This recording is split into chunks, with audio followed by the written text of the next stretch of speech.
How's it going, guys? Mr. Boss for the win here, and in this video I just want to do some standard commentary over what I consider to be one of the signature missions of Grand Theft Auto 5. Now if you want to turn this video off right now, you can.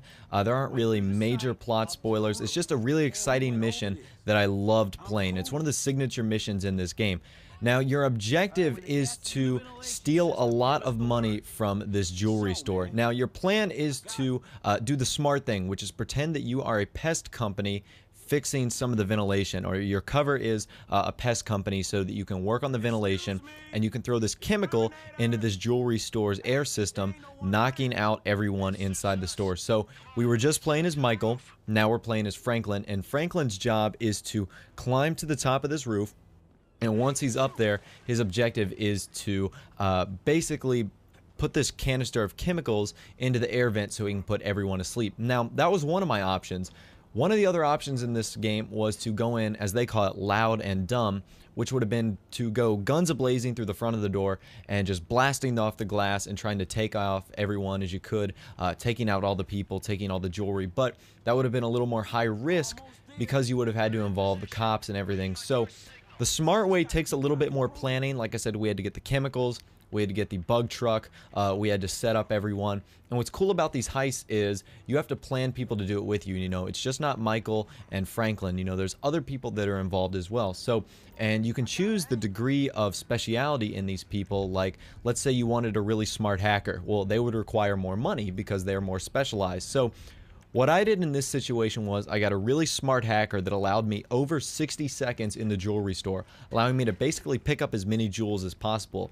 But what I sacrificed was a gunman that was really, really dumb and a driver that actually messes up on the way. So it's up to you whether you want to make less money or whether you want to make more money on these types of heist missions. So that's one of the things that I thought was really cool. Now you can see that the gas is going through the vent right now, and in a minute all of these guys are going to be knocked out cold, and we're just able to walk right through the front door.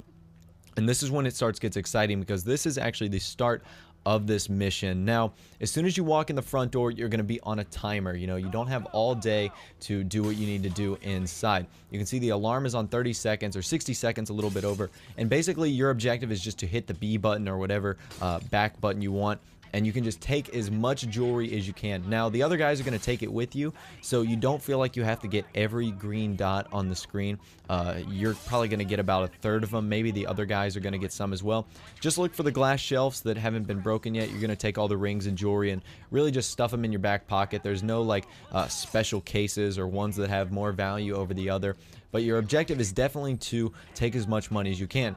Now, while you're doing this, the hacker is going to be talking in your ear. They're going to be saying like a minute left. You've got 60 seconds, 45 seconds, 30 seconds.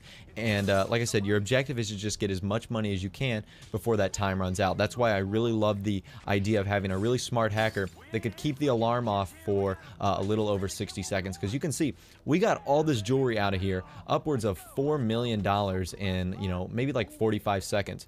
Now, coming up right here is a really key line. Remember this line that you're about to see. So this security guard's going to stop them, and Michael says, "You forget 1,000 things every day. Make sure this is one of them." That's a really key line that's going to come up later. Of course, I'm not going to tell you any of that. Now, I'm going to skip forward a little head in the game.